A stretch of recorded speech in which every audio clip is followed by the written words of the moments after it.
Bonjour, bonjour!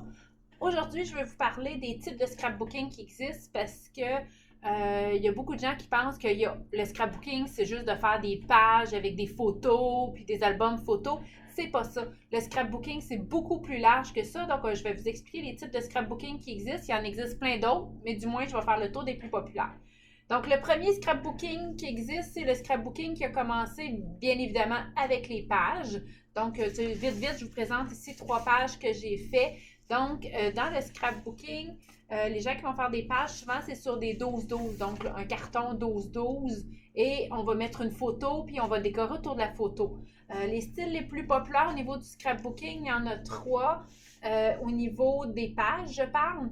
Donc, il y a le scrapbooking style plus américain. Américain, là, c'est on surcharge les pages. Donc, on a une photo encore une fois, mais on va mettre beaucoup d'embellissements, on va mettre beaucoup de chipboard, on va mettre beaucoup de choses pour collage de papier et ainsi de suite pour que notre page soit remplie de choses. Donc, on est comme un petit peu surchargé. Là, la photo perd un petit peu de son impact dans le sens qu'il y a tellement de choses à regarder sur la page. Ça, c'est le style américain.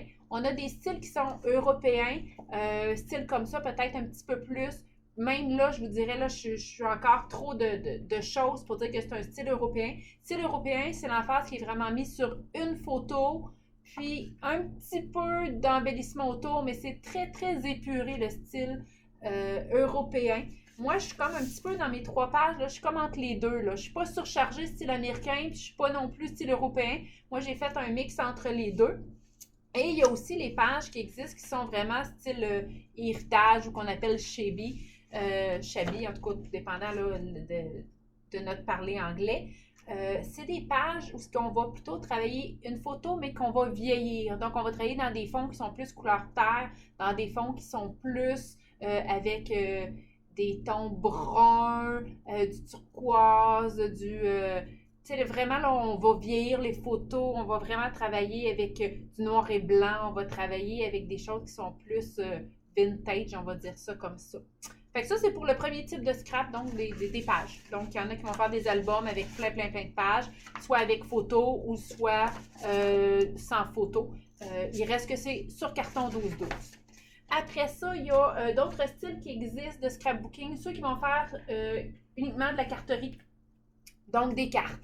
Donc, que ce soit des cartes comme ça, que ce soit, je vais vous en montrer quelques-unes là, juste pour vous inspirer, des cartes comme ça qui sont faites un petit peu plus juste avec des papiers. Il y en a d'autres qui vont préférer des cartes un petit peu plus mix média, je vous dirais, un autre avec du papier. Quand je parle de mix média veut dire tout simplement qu'on va mélanger plusieurs médiums, plusieurs types d'art. Donc, comme celle-là est faite avec un fond, avec des pâtes. On a travaillé avec les encres, on a travaillé avec du papier, on a travaillé vraiment avec plusieurs médiums.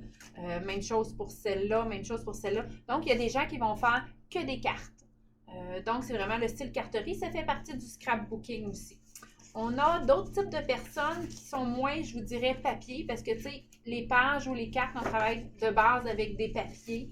Il y en a qui sont moins papier, qui vont plus utiliser le mix média, vont plus préférer travailler dans des journaux. Donc, différents types de journal qui existent. Un premier type, c'est ceux qui vont travailler plus le vintage. Donc, on a travaillé avec des embellissements. Donc, ça, c'est un journal. J'ai travaillé les fonds, j'ai rajouté des étampes, j'ai mis des embellissements, on a du collage de papier. Donc, on est un petit peu plus dans le mix média. Ici, on a un style vintage. Ici, on a été chercher ce que j'appelle des ribbons. Donc, c'est comme des autocollants, mais à gratter, papier, étampes, du washi tape. Donc, vraiment, là, plus un style plus doux, je vous dirais, dans ce journal-là. Mais il reste qu'on est quand même dans le mix média parce qu'on mélange un petit peu plein de médiums et de techniques. Ça, c'est un style de journal. On peut aller vers un autre style de journal qui est des journaux comme ceux-là ici, qui sont faits à partir souvent d'une thématique. Comme ici, c'est tous des embellissements de la compagnie, de l'artiste Art Bar Marlène. Ça ici aussi, donc peut-être plus coloré, plus vivant. On aime ou on n'aime pas, donc différents styles.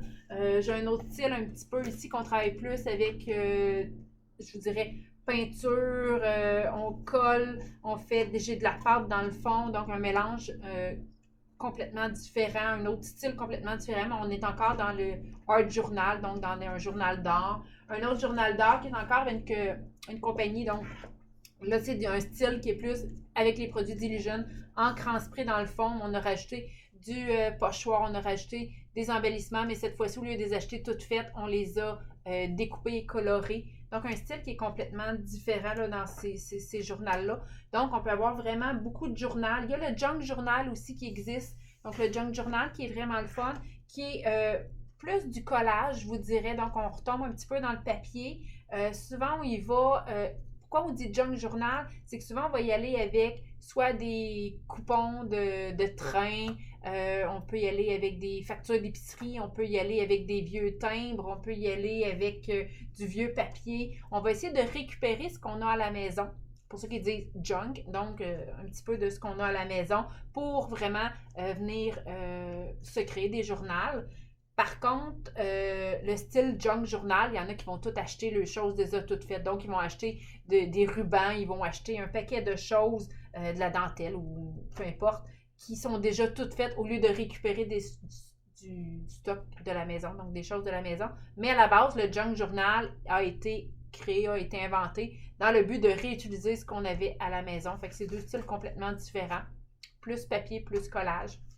Donc, dans le art journal, on a vraiment plusieurs styles. On a vraiment du mix média. On a vraiment ceux qui aiment mélanger peinture, encre, pochoir, pâte, toutes ces choses-là. On peut tout mélanger ça, malgré qu'on peut le faire aussi dans des cartes. Donc, il y a des cartes qui sont style plus papier, puis il y a d'autres cartes qui vont être vraiment plus mix média. Donc, on peut tout mélanger, il n'y a aucun problème. On peut aller chercher vraiment tout ce qu'on faisait en peinture, venir le refaire dans des journaux ou dans des cartes ou un petit peu mélanger. Et même chose, prendre tout ce qu'on avait initialement, scrapbooking, donc nos pages, puis venir ajouter ça dans des journaux, puis transférer en mix média. Une autre façon aussi, un autre type de scrapbooking qui est très très aimé, on va un petit peu, on dérive vers, je vous dirais, les agendas, ceux qui veulent vraiment aller vers un scrapbooking qui est plus une journalisation, qui est, dans le fond, c'est d'être capable de faire un agenda, mais un agenda créatif. Donc ça, c'en est un qui existe, qui est déjà comme tout fait d'avance. Il y a déjà des fonds qu'on va tout simplement venir colorer, décorer, mais l'idée de base, lui, il est neuf, là. L'idée de base, c'est j'ai un agenda et je la décore. Donc, c'est un agenda créatif. Donc, on peut prendre n'importe quel agenda. On peut en prendre un comme ça qui est créé d'avance, qui me reste juste, les fonds sont faits, il me reste juste à décorer. On peut partir d'un journal vierge, tout simplement, là, avec des pages vides et décider de se monter un agenda. De se monter un bugeot aussi. Bugeot veut dire bullet journal. Dans le fond, ça va être un aide-mémoire. Donc, mes tâches de la journée, mes tâches de la semaine et rendre ça créatif, tout simplement. Fait qu'on parte de quelque chose qui existe, qu'on vienne le décorer ou quelque chose qu'on parte de rien du tout, bien, ça peut être super intéressant. Donc, vous voyez que le scrapbooking, c'est très large. C'est important de savoir vers quoi, quand vous commencez, vers quoi vous avez le goût d'aller. Quelqu'un qui veut faire que des cartes, bien, le matériel de base pour commencer ne sera pas nécessairement le même que quelqu'un qui veut faire du art journal, où est-ce qu'il va travailler beaucoup plus avec les encres, qui va travailler beaucoup plus avec des étampes, versus quelqu'un qui va faire plus des cartes juste avec du papier, ou encore, si je veux aller vers un style qui est plus doux, ben c'est sûr, j'irai peut-être pas avec les encres en spray comme Illusion, qui est un style peut-être plus hop la vie, plus intense au niveau des couleurs. Donc, je vous ai tout montré ça, autant pour ceux qui font des pages. Est-ce que vous voulez faire des pages qui sont plus douces ou vous voulez des pages qui sont hyper colorées comme ça, parce que ça se fait aussi sans problème. Donc, je vous ai tout montré ça pour que vous puissiez savoir quel style vous avez le goût d'aller, de voir les possibilités, mais aussi pour être capable de bien choisir le matériel pour démarrer en scrapbooking, pour être sûr que ce que vous achetez, ben, au moins vous l'utilisez, puis vous savez les possibilités que vous avez pour les utiliser.